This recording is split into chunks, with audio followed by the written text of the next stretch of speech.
രാമായ രാമഭദ്രായ രാമചന്ദ്രായ വേധസേ രഘുനാഥായ നാഥായ സീതായാഃ പതയേ നമഃ. എല്ലാവർക്കും എൻ്റെ വിനീതമായ പ്രണാമം. നമ്മൾ കഴിഞ്ഞ ദിവസം ശ്രീ പരമേശ്വരൻ പാർവതീദേവിക്ക് രാമായണ കഥ ഉപദേശിച്ചു കൊടുക്കുന്ന ഭാഗത്താണ് നിർത്തിയത്. അവസാനം എന്താണ് പറഞ്ഞത്? ഭക്തിയും വർദ്ധിച്ചിടും മുക്തിയും സിദ്ധിച്ചിടും എത്രയും രഹസ്യം ഇതെങ്കിലോ കേട്ടാലും നീ. ശ്രീരാമന്റെ ചരിത്രം പഠിക്കുന്നത് കൊണ്ട് അല്ലെങ്കിൽ കേൾക്കുന്നത് കൊണ്ട് ഭക്തി വർദ്ധിക്കും, മുക്തിയും സിദ്ധിക്കും. ഇത് വളരെ ഗോപ്യമാണ്, രഹസ്യമാണ്. പലർക്കും രാമചരിതത്തിന്റെ മഹത്വം അറിയില്ല. അതുകൊണ്ട് ഞാൻ നിനക്ക് രാമകഥ പറഞ്ഞു കേൾപ്പിക്കാം. അങ്ങനെ ശിവൻ രാമായണ കഥ പാർവതീദേവിയെ പറഞ്ഞു കേൾപ്പിക്കാൻ തുടങ്ങി. കഥ നമുക്കറിയാവുന്നതാണ്. കഥ എങ്ങനെ പോകുന്നു? നമുക്ക് പ്രസക്തമായിട്ടുള്ളത് ശ്രീരാമന്റെ ജന്മസമയത്ത് കൗസല്യാദേവിയുമായിട്ടുള്ള സംഭാഷണം. അതാണ് നമുക്ക് പ്രസക്തമായിട്ടുള്ളത്. ആ ഭാഗം വായിക്കാം. ശ്രീരാമന്റെ ജന്മമാണ് നമ്മൾ വായിക്കാൻ പോകുന്നത്. കൗസല്യാപുത്രനായി മഹാവിഷ്ണു അവതരിച്ചു. ആ സമയത്ത് രാമൻ കുഞ്ഞാണ്, അപ്പൊ ജനിച്ചു വീണതേ ഉള്ളൂ. മഹാവിഷ്ണു തന്റെ ദിവ്യമായ രൂപം കൗസല്യാദേവിക്ക് കാണിച്ചു കൊടുക്കുകയാണ്. ആ ഭാഗമാണ് നമ്മൾ വായിക്കുന്നത്. ഭഗവാൻ പരമാത്മാ മുകുന്ദൻ നാരായണൻ ജഗദീശ്വരൻ ജന്മരഹിതൻ പത്മേക്ഷണൻ ഭുവനേശ്വരൻ വിഷ്ണു തന്നുടെ ചിഹ്നത്തോടും അവതാരം ചെയ്തപ്പോൾ കാണായി കൗസല്യയ്ക്കും. മഹാവിഷ്ണു തന്നെയാണ് രാമനായി അവതരിക്കുന്നത്. ആദ്യമായി തന്റെ യഥാർത്ഥ രൂപം കാണിച്ചു കൊടുക്കുകയാണ്. ഭഗവാൻ പരമാത്മാവാണ്, മുകുന്ദൻ ശ്രീമൻ നാരായണൻ, ജഗത്തിന്റെ ഈശ്വരൻ, ജന്മമില്ലാത്തവൻ, ജനനരഹിതനായവനാണ് തന്റെ മകനായി ജനിക്കുന്നത്. മായയെ ആശ്രയിച്ച് അത് മാതാവിന് ബോധ്യപ്പെടുത്തി കൊടുക്കുകയാണ്. ജന്മരഹിതൻ പത്മേക്ഷണൻ, താമര ഇതളുകൾ പോലെ മനോഹരമായ കണ്ണുകളോട് കൂടിയവൻ. ഭുവനേശ്വരൻ വിഷ്ണു, പ്രപഞ്ചനാഥനായ മഹാവിഷ്ണു തന്നുടെ ചിഹ്നത്തോടും അവതാരം ചെയ്തപ്പോൾ കാണായി കൗസല്യയ്ക്കും. മഹാവിഷ്ണു തന്റെ ചിഹ്നത്തോടുകൂടി, മഹാവിഷ്ണുവിന്റെ ചിഹ്നങ്ങൾ എന്താണ്? 4 കൈയിലുള്ള ശംഖ, ചക്രം, ഗദ, പത്മം. ഇതാണ് മഹാവിഷ്ണുവിന്റെ ചിഹ്നങ്ങൾ. ആ ചിഹ്നങ്ങളോടുകൂടി അവതരിച്ചു. മുമ്പിൽ പ്രത്യക്ഷപ്പെട്ടു മഹാവിഷ്ണു കൗസല്യാദേവിയുടെ മുമ്പിൽ. കൗസല്യയും ആ ദിവ്യരൂപത്തെ കണ്ടു. കുണ്ടലമുക്താഹാര കാഞ്ചി നൂപുരമുഖം മണ്ഡനങ്ങളും ഇന്ദുമണ്ഡലവദനവും പണ്ടു ലോകങ്ങളെല്ലാം അളന്ന പാദാബ്ജവും കണ്ടുകണ്ടുണ്ടായോരു പരമാനന്ദത്തോടും. വളരെ വിശദമായി ആ ദിവ്യരൂപത്തെ വർണ്ണിക്കുന്നുണ്ട്.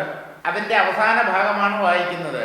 കുണ്ടല മുക്താഹാര കാഞ്ചി നൂപുര മുഖമണ്ഡനങ്ങളും ഇന്ദുമണ്ഡലവദനവും. ചെവികളിൽ മനോഹരമായ കുണ്ടലങ്ങൾ, കഴുത്തിൽ മുത്തുമാല, അരഞ്ഞാണം, കാലിൽ നൂപുരങ്ങൾ, പുഞ്ചിരി തൂകുന്ന മുഖം, ചന്ദ്രനെ പോലെ പ്രകാശിക്കുന്ന മുഖം. പിന്നെ ഭഗവാന്റെ പാദങ്ങൾ, പണ്ട് ലോകങ്ങളെല്ലാം അളന്ന പാദാബ്ജവും. വാമനാവതാരത്തിൽ ത്രിഭുവനങ്ങളെ അളന്ന ആ ദിവ്യമായ പാദാബ്ജങ്ങളെ കൗസല്യാദേവി നേരിട്ട് കണ്ടു.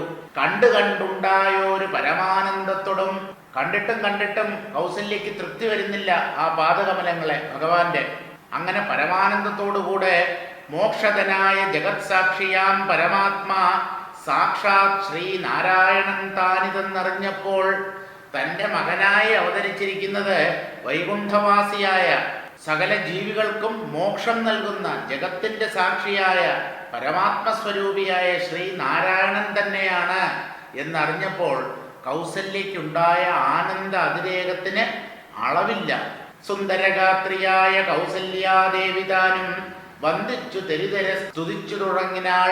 സുന്ദരഗാത്രിയായ കൗസല്യാദേവിതാനും, മനോഹരമായ ശരീരത്തോടു കൂടിയ കൗസല്യാദേവി ഭഗവാന്റെ ഈ ദിവ്യരൂപത്തെ കണ്ടിട്ട് തെരുതര സ്തുതിച്ചു തുടങ്ങിനാൾ. വന്ദിച്ചു തെരുതരെ, വീണ്ടും നമസ്കരിച്ചു. പ്രണമിച്ചു മതിയായില്ല കൗസല്യയ്ക്ക്. അങ്ങനെ നമസ്കരിച്ചിട്ട് ഭഗവാനെ സ്തുതിക്കാൻ തുടങ്ങി. ആര്? കൗസല്യാദേവി. നമസ്തേ ദേവദേവ ശംഖചക്രാബ്ജധര, നമസ്തേ വാസുദേവ മധുസൂദന ഹരേ, നമസ്തേ നാരായണ നമസ്തേ നരകാരേ, സമസ്തേശ്വര ശൗരേ നമസ്തേ ജഗത്പതേ. ദേവദേവ, ശംഖചക്ര അബ്ജങ്ങളെ ധരിച്ചിരിക്കുന്നവനെ, വസുദേവപുത്ര, മധു എന്ന അസുരനെ കൊന്നവനെ, ശ്രീഹരേ, നാരായണ, നരകാസുരനെ കൊന്നവനെ, എല്ലാറ്റിൻ്റെയും നാഥനെ, ശൗരേ, ജഗത്പതേ, തുതിച്ച് തൃപ്തിയാവുന്നില്ല. നിന്തിരുവടി മായാദേവിയെ കൊണ്ട് വിശ്വം സന്തതം സൃഷ്ടിച്ചു രക്ഷിച്ചു സംഹരിക്കുന്നു. ഭഗവാനെ, അങ്ങ് മായയുടെ സഹായത്തോടുകൂടി പ്രപഞ്ചത്തെ വീണ്ടും വീണ്ടും സൃഷ്ടിച്ച് രക്ഷിച്ച് സംഹരിക്കുന്നു. ത്രിമൂർത്തികളുടെയും രൂപത്തിൽ പ്രകാശിക്കുന്നവൻ അങ്ങ് തന്നെയാണ്. സത്വാദി ഗുണത്രയം ആശ്രയിച്ചെന്തിന്നിത് എന്ന് ഉത്തമന്മാർക്ക് പോലും അറിവാൻ വേലയത്രേ.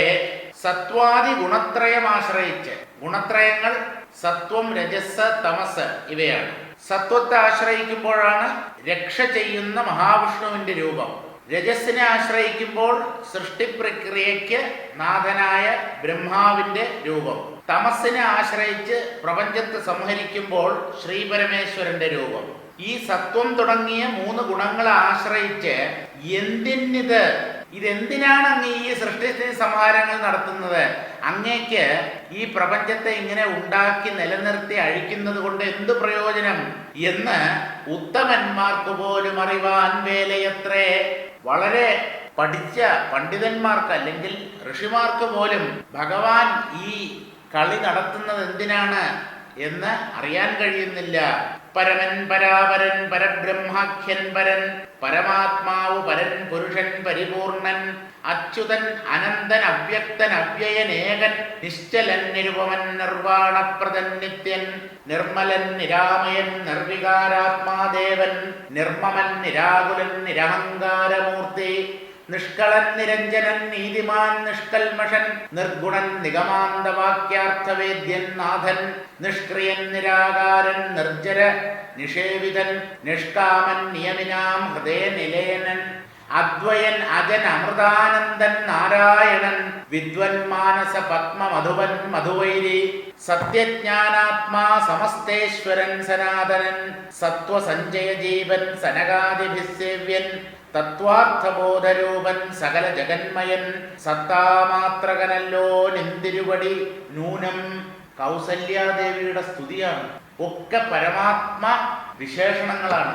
പ്രഭോ, അങ്ങ് പരമശ്രേഷ്ഠനാണ്, എല്ലാറ്റിനും അപ്പുറത്ത് കടന്നു നിൽക്കുന്നവനാണ്, പരബ്രഹ്മം എന്ന പേരോട് കൂടിയവനാണ്, പരമശ്രേഷ്ഠനാണ്, പരമാത്മാവ് തന്നെയാണ്, പരമപുരുഷനാണ്, പരിപൂർണനാണ്, തൻ്റെ നിലയിൽ നിന്നും താഴേക്ക് പതിക്കാത്ത അച്യുതനാണ്, അനന്തനാണ്, അവ്യക്തനാണ്, അവ്യയനാണ്, ഏകനാണ്, നിശ്ചലനാണ്, നിരുപമനാണ്. അങ്ങേപ്പോലെ വേറൊരാളുണ്ടെന്ന് പറയാൻ പറ്റില്ല. ഓമിക്കാൻ പറ്റാത്തവൻ, നിർവാണത്തെ പ്രദാനം ചെയ്യുന്നവനാണ്, നശിക്കാത്തവനാണ്, നിർമ്മലനാണ്, യാതൊരു ബാധയും ഏൽക്കാത്തവനാണ്, നിർവികാരാത്മാവായ ദേവനാണങ്ങ്. മമത അല്പം പോലും അങ്ങേക്കില്ല, ദുഃഖവും അങ്ങയെ തീണ്ടുന്നില്ല. അഹങ്കാരം എന്നുള്ളത് അങ്ങേക്ക് എന്താണെന്നറിയില്ല. കളങ്കമില്ലാത്തവൻ, പവിത്രൻ, നീതിമാൻ, നിർഗുണൻ, നിഗമാന്ത വാക്യാർത്ഥവേദ്യൻ, വേദാന്ത വാക്യങ്ങളുടെ അർത്ഥം കൊണ്ട് അറിയപ്പെടേണ്ടവൻ, നാഥൻ, നിഷ്ക്രിയൻ, കർമ്മവുമായി ഒരു ബന്ധവുമില്ലാത്തവൻ, നിരാകാരൻ, രൂപമില്ലാത്തവൻ, നിർജ്ജര നിഷേവിതൻ. നിർജ്ജരന്മാർ എന്ന് പറഞ്ഞാൽ ദേവന്മാർ, ദേവന്മാരാൽ സേവിക്കപ്പെടുന്നവൻ, നിഷ്കാമൻ, ആഗ്രഹങ്ങളില്ലാത്തവൻ, നിയമിനാം ഹൃദയ നിലയനൻ, ഇന്ദ്രിയ മനോബുദ്ധികളെ നിയന്ത്രിക്കുന്ന മുനിജനങ്ങളുടെ ഹൃദയത്തിൽ സ്ഥിരതാമസം ചെയ്തിട്ടുള്ളവൻ, അദ്വയൻ, രണ്ടില്ലാത്തവൻ, അജൻ, ജനിക്കാത്തവൻ, അമൃതാനന്ദൻ, അമൃതവും ആനന്ദവും സ്വരൂപമായിട്ടുള്ളവൻ, നാരായണൻ, വിദ്വൻ, മാനസ പത്മ മധുവൻ, ജ്ഞാനികളുടെ മാനസമാകുന്ന താമരയിലെ തേൻ കുടിക്കാനായി അവിടെ കടന്നുകൂടിയിട്ടുള്ള വണ്ടുപോലെയുള്ളവൻ, മധുവൈരി, എന്നാൽ മധു എന്ന അസുരനെ നിഗ്രഹിച്ചവൻ, സത്യജ്ഞാനാത്മാ, സത്യവും ജ്ഞാനവും സ്വരൂപമായിട്ടുള്ളവൻ, സമസ്തേശ്വരൻ, എല്ലാറ്റിൻ്റെയും നാഥൻ, സനാതനൻ, നാശമില്ലാത്തവൻ, എന്നും നിലനിൽക്കുന്നവൻ, സത്വസഞ്ചയ ജീവൻ, പരമസാത്വികനായ ജീവൻ എന്ന് പറഞ്ഞാൽ സാത്വികന്മാരായ ജീവന്മാരായി പ്രകടമാവുന്നത് അങ്ങ് തന്നെയാണ്. സത്വസഞ്ചയ ജീവൻ. ഇനി ജീവജാലങ്ങളുടെ പ്രാണനായി സ്ഥിതി ചെയ്യുന്നു അങ്ങ്. സനകാദിഭിസേവ്യൻ, സനകാദി മഹർഷിമാരാൽ സേവിക്കപ്പെടുന്നവൻ. തത്വാർത്ഥബോധരൂപൻ, സകല ജഗന്മയൻ, തത്വാർത്ഥങ്ങൾ കൊണ്ട് അറിയപ്പെടേണ്ട സ്വരൂപത്തോടു കൂടിയവൻ, സകല ജഗതാകാരേണ വിളങ്ങുന്നവൻ. സത്താമാത്രകനല്ലോ നിന്തിരുവടി നൂനം, നിലനിൽപ്പാണ് അങ്ങയുടെ സ്വരൂപം, സത് സ്വരൂപം. അതാണ് ബ്രഹ്മം. സത്ത്, നാശമില്ലാത്തത് ആണ് ബ്രഹ്മം. ആ ബ്രഹ്മം തന്നെയാണ് തീർച്ചയായിട്ടും നിന്തിരുവടി.